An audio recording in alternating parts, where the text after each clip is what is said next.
شب برات ہمارے عرف میں کہا جاتا ہے، اس کے بہت سارے نام ہیں۔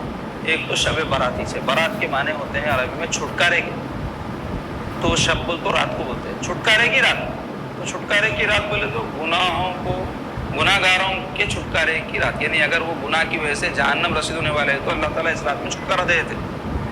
جہنم میں جانے والوں کے چھٹکارے کی رات، عذاب میں مبتلا ہونے والوں کی چھٹکارے کی رات ہے یہ، اس واسطے اس کا ایک نام ہے شب برات۔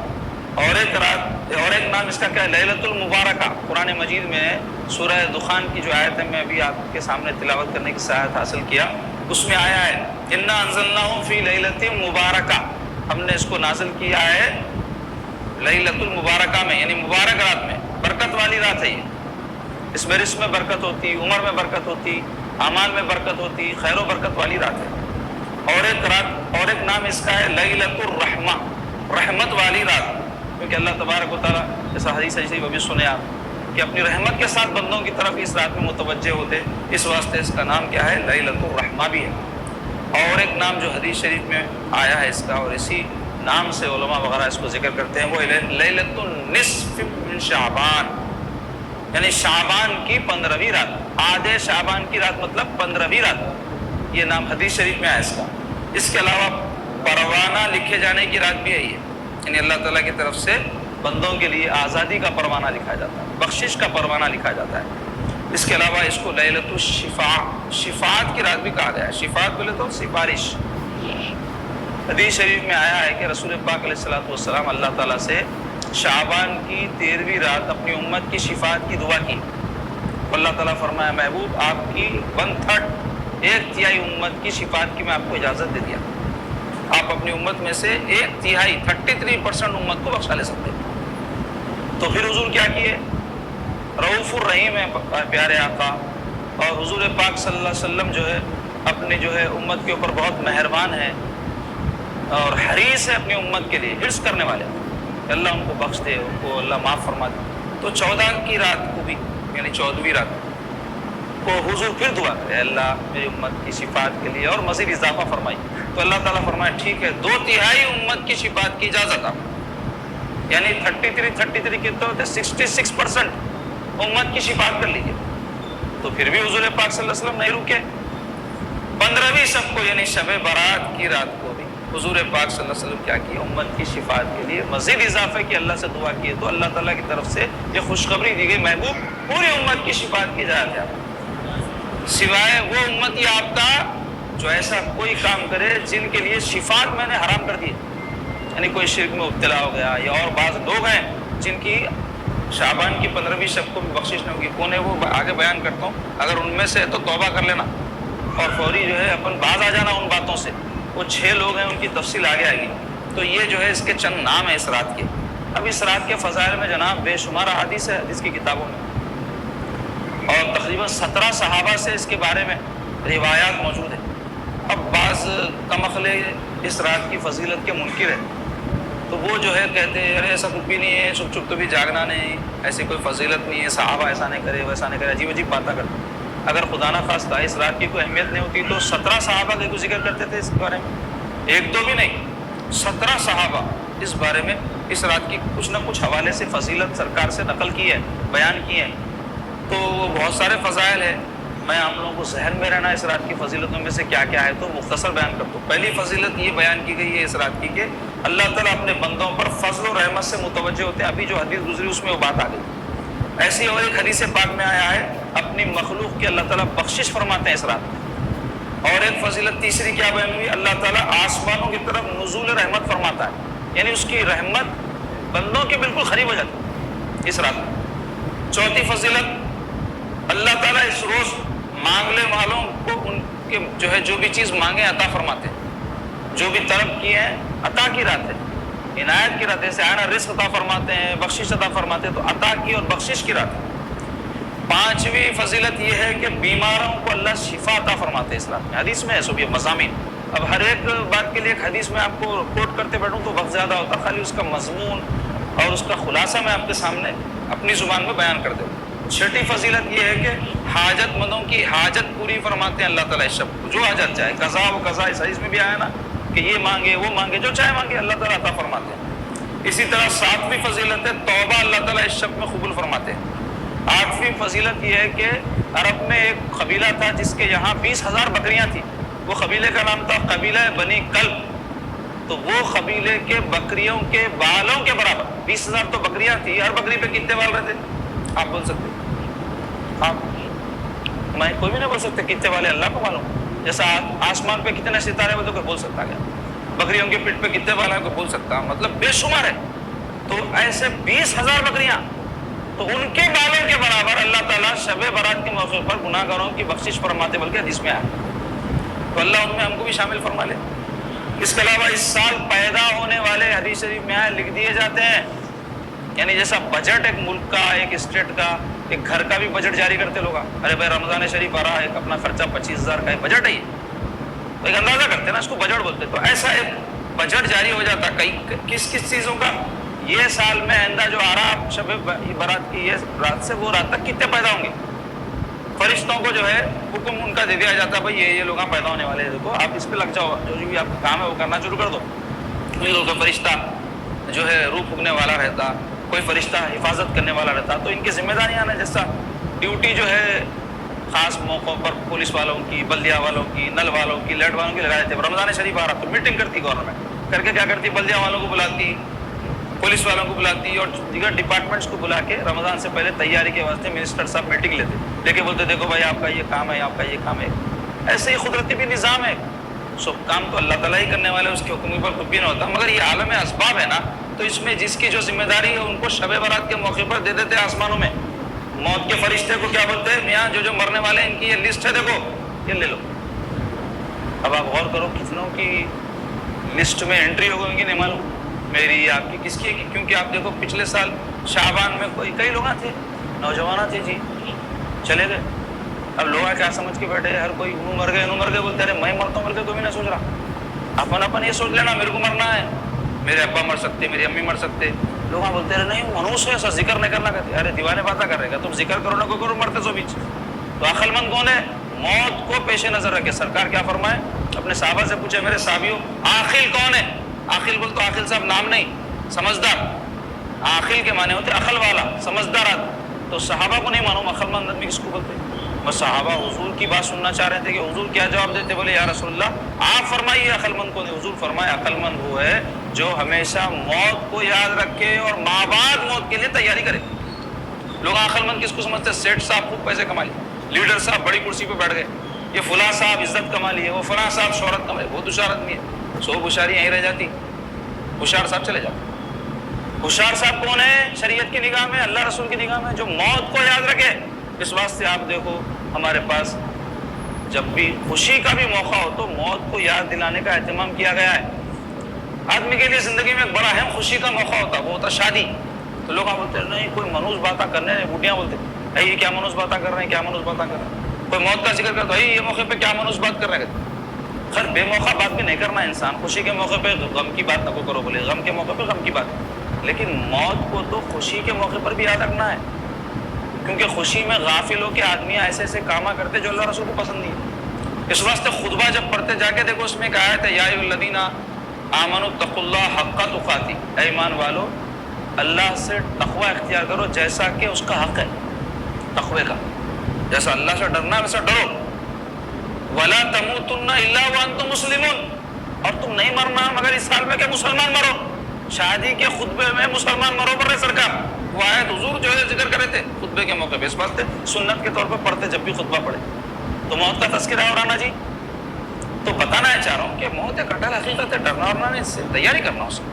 کئی لوگ ہیں غافل ہے، میں 40 سال کا ہوں کہاں مرتا ہوں بہت ٹائم، 60 سال والے کو ارے یہ بہت میرے سے بڈھے زندہ ہے، بچے بھی چلے گئے، وہ صاحب غور کرو کبھی ڈاکٹر صاحب کا بچہ بھی مر جاتا، ڈاکٹر صاحب علاج کرتے لوگوں کا، ذرا کچھ بھی ہوتے آدمی جا کے ان کے پاس مطمئن ہو جاتا ہے، ارے بھائی چلو ان کے پاس آ گیا اب ذرا صحیح علاج تو بھی ہو گیا، اچھے ہو جاتا ہوں۔ ڈاکٹر صاحب نہیں مرتے، مر جاتے، لیڈر صاحب مر جاتے، انبیاء جیسی ہستیاں جن کی یہ شان ہے کہ اللہ کے سب سے مقرب، ان کو دنیا سے جانا پڑا نا، تو دنیا سے سب کو جانا ہے جی، ہم کو بھی جانا ہے۔ تو یہ سال میں کس کا پتا، ہمارے پاس بولتے نا پتا جھڑ گیا، نہیں جھڑا، پتا جھڑا نہیں جھڑا نہیں معلوم، تو اپن یہ سمجھنا ہو سکتا ہے وہ جھڑے ہوئے پتوں میں میرا بھی پتا ہے، تو کیا کرنا، توبہ کرنا، اس کی تفصیل میں آگے بیان کرتا ہوں. تو یہ سمجھ لو کہ اس رات کے بارے میں یہ بھی آیا کہ اس سال مرنے والوں کے نام بھی فرشتوں کو دے دیے جاتے ہیں. دیکھو جناب ملک الموت یہ لوگوں کی فہرست ہے. ہم کو تو نہیں معلوم ان کے پاس تو پہنچ گیا نام. کئی آخری دنوں تک مریں گے. تو شعبان گزر گیا, رمضان گزر گیا, اور شوال گزر گیا تو بولتے چلو میں تو شعبان سے نکل گیا.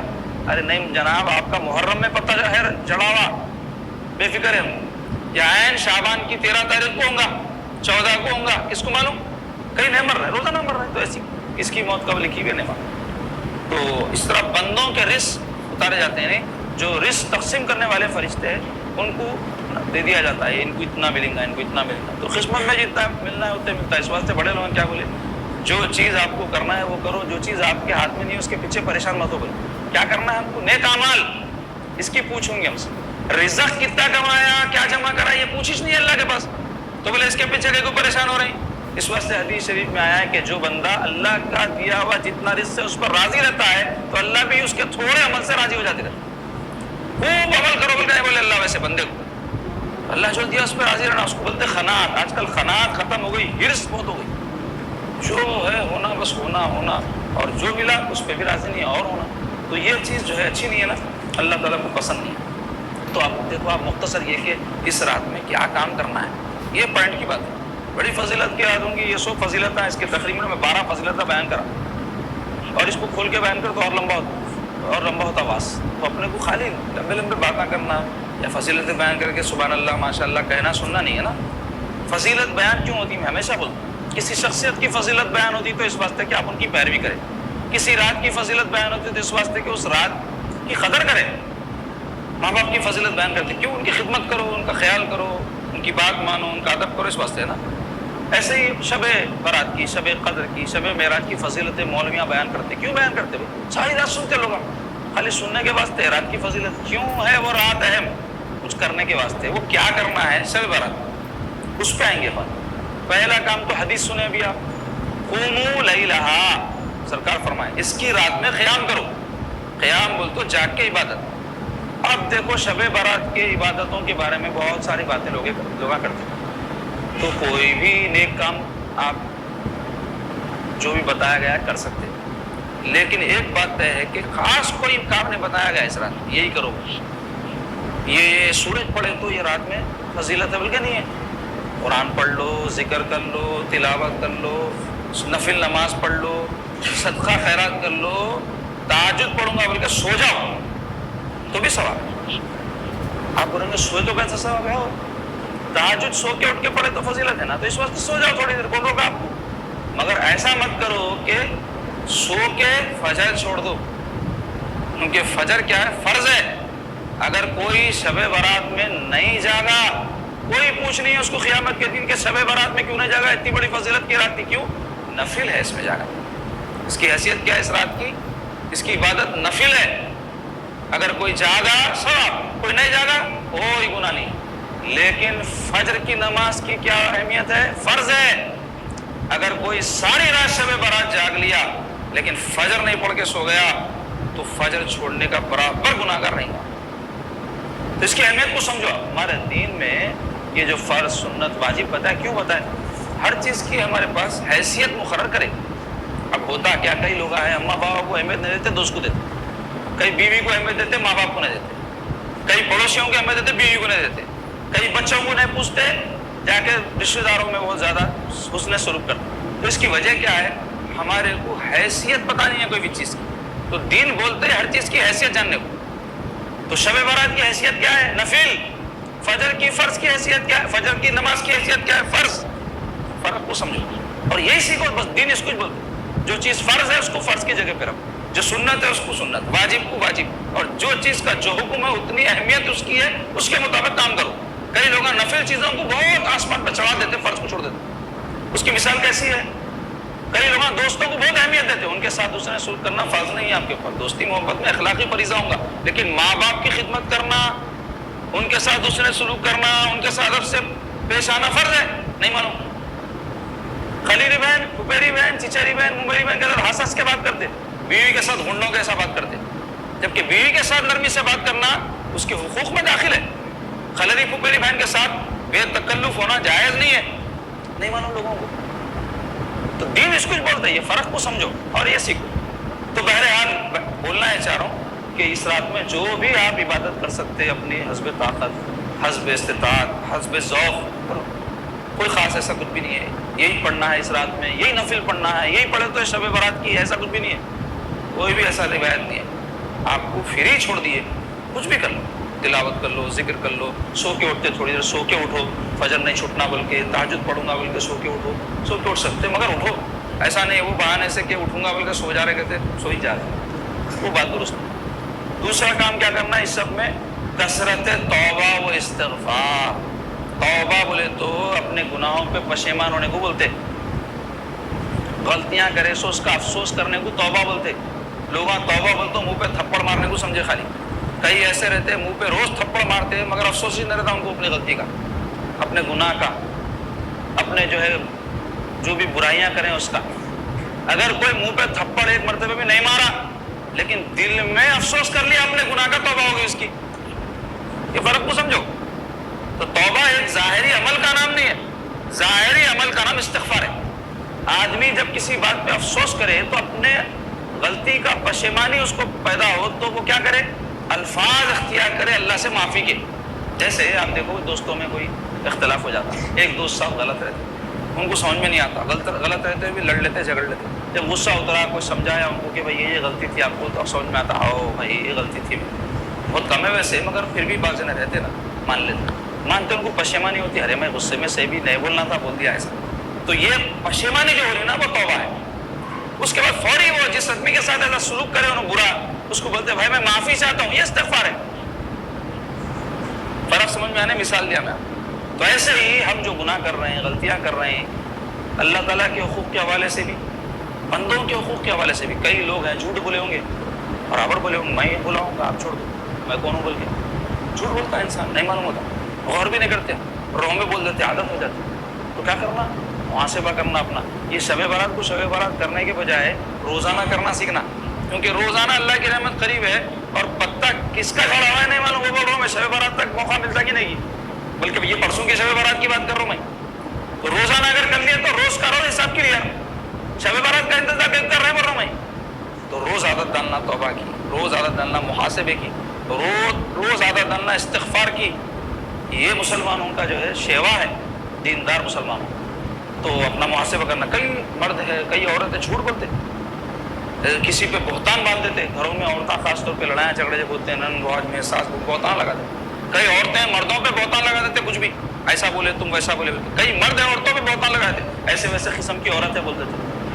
تو یہ بہت بڑا گناہ کبیرہ ہے بہتان. لوگوں کو نہیں معلوم، کسی کی عزت کے اوپر کوئی الزام لگا دینا گناہ ہے کبیرہ. آسانی سے لگاتے ہیں ہمارے پاس.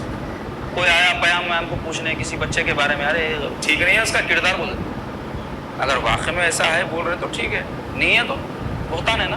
بچیوں کے بارے میں بول دیتے ارے وہ بچی صحیح نہیں ہے بھائی، ایسے ویسے قسم کی ہے، آوارہ ہے، وہ بھی بول دیتے. پیام ٹوٹ جاتا اس کا، محلے میں بدنام کر دیتے، بہتان نہیں. ایسے ہی کسی مرد کے بارے میں بول دیتے، انہوں نے بولے تھے ایسا بولے تھے ویسا بولے تھے. کوئی مرد کسی عورت کے بارے میں بول دیتا ایک عورت ایسی ہے. تو یہ حرام ہے، گناہ کبیرہ ہے، ایسا کر دیتے. میں ایک دو مثالیں دے رہا ہوں، ایسے سینکڑوں کئی گناہ ہم کیے ہوئے ہوں گے. تو اس کی توبہ کی راہ ہے. یوں تو روزے بلانا میں، مگر اس شب میں چونکہ زیادہ اللہ کی رحمت متوجہ ہو رہی، اس بات سے امکان زیادہ ہے گناہ معاف ہو جانے کا.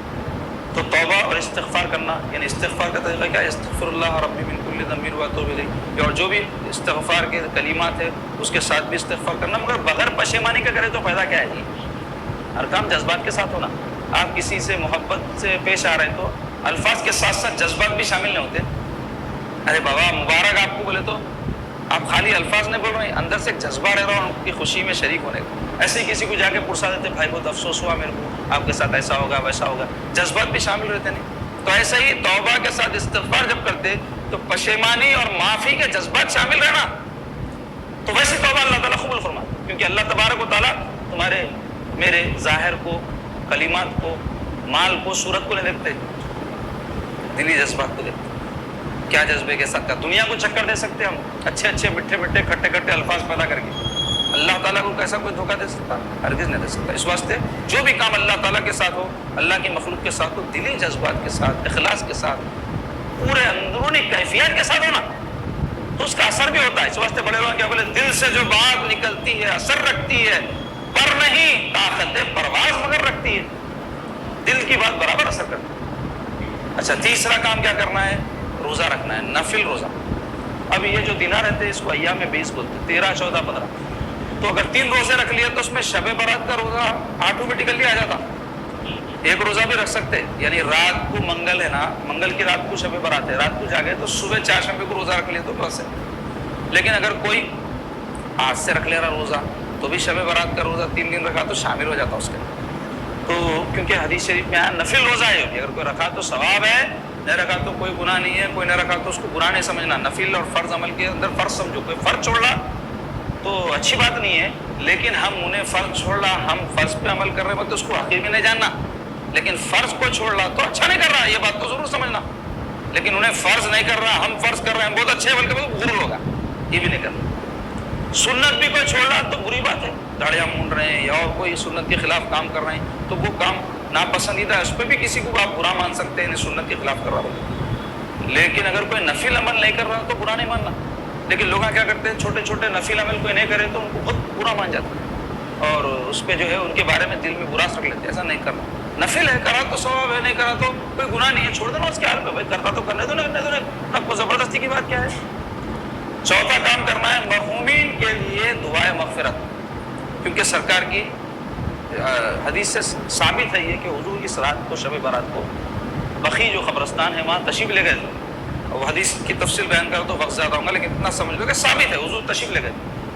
تو اس واسطے علماء کہتے ہیں کہ اس شب کو قبرستان جانا، کوئی جا سکے تو، اگر نہیں جا سکے گھر سے بھی کر سکتے ہیں۔ کئی مرحومین کو دوسری جگہ دفن رہتے یا دور رہتے، نہیں جا سکتے، اہتمام ہونا چاہیے۔ اگر نہیں گئے ہم تو ہمارے کو خبر پہ کوئی نہیں آتا، تو ہم جاتے رہیں گے، ہمارے بچوں کو لے جاتے رہیں گے، تو یہ سلسلہ رہیں گا۔ کئی لوگ نہیں جا رہے، درگاہوں کو جاتے خود بچوں کو لے جاتے، علماء کے پاس جاتے بچوں کو لے جاتے۔ جہاں گئے اپنے بچوں کو اچھی جگہ لے جانا، بری جگہ نہ لے جانا۔ تفریح بھی کرانا اپنے بیوی بچوں کو، منع نہیں ہے، لیکن خاص طور پہ ایسے کام جو ہم چاہتے ہیں مرے بعد بھی جاری رہے، فاتحہ ہے، درود ہے، نہیں کر رہے ہیں نوجوان بچے، کیوں؟ ہمارے بڑے عادت نہیں ڈال رہے، تو بچپن سے ان کو اس کا عادی بنانا، ان کو سمجھانا بھی اس واسطے کرتے تھے۔ بیٹے اور اپنے بچے کو بچپن سے سمجھا دے، شب برات میں لے جاتے وقت گاڑی پہ بول دیے دیکھو بیٹے اس واسطے جاتے ہیں، اور قبرستان گئے تو اپنے کو یہ کرنا ہے، اور قبرستان کے یہ آداب ہے۔ کامنٹری بجاتے ہوئے لے جانا، ہم تو اپنے بڑوں سے یہی سیکھے۔ تو قبرستان مرحومین کے لیے جا کے دعا کرنا، نہیں جا سکے تو کیسے بھی ان کے مغفرت کر سکتے ہیں۔ ہمارے پاس کیا کرتے ہیں، کھانے وانے پکا کے کھاتے، خود بھی دوسروں کو بھی کھلاتے، ایصال ثواب کرتے، جائز ہے، یہ سب کرنا چاہیے۔ تو ایصال ثواب کے لیے تو کھانا پکا کے کھلانا بھی ایک عمل ہے، اس کے علاوہ قرآن کی تلاوت کر کے اس کا ثواب، درود پڑھ کے اس کا ثواب، صدقات خیرات کر کے اس کا ثواب، یا کوئی پرماننٹ کوئی کام کر کے بھی اس کا ثواب اپنے مرحوم کے لیے وقف کر دے سکتے۔ مثال کے طور پہ کوئی مسجد بن رہی ہے، اس میں کچھ دے دیے یہ نیت سے کہ ہمارے ابا انتقال ہو گیا، ان کو ثواب پہنچے۔ اب جب تک مسجد میں عبادت ہوتی رہی، ابا کو ثواب ملتا رہے۔ خانقاہ میں گولا جلا ہوا دکھ رہا، لا کے یہاں لگا دیتا ہوں میں، یہ نیت سے جب تک چلتے رہا ہمارے ابا کو امی کو جو بھی انتقال ہوا ان کو ثواب ملے۔ زندہ بھی ہے تو ہم یہ سوچ کے کہ میرے کو ثواب ملے تو لگا لے سکتے، اس میں کیا ہے؟ گولا لا کے دے رہے ہیں، بول رہا ہوں، مثال دے رہا ہوں۔ حالانکہ ضرورت رہتی، مسجد میں بھی رہتی، خانقاہ میں بھی رہتی، ہر جگہ رہتی۔ تو کوئی بھی ثواب کی نیت سے مرحوم کے لیے کچھ خرچ کرے تو اس کو ایصال ثواب ہوتا ہے، تو وہ بھی کر سکتے اس موقع پر، اس کی فضیلت۔ اور زیارت قبور جیسے بولانا میں وہ بھی عمل ہے اس میں۔ تو زیارت قبور کے آداب کیا ہے؟ عام قبرستانوں میں گئے تو حضور پاک صلی اللہ علیہ وسلم اس کے آداب ہم کو سکھائے کہ وہاں جانے کے بعد تمام اہل قبور کو سلام کرنا، السلام علیکہ یا اہل الدیار،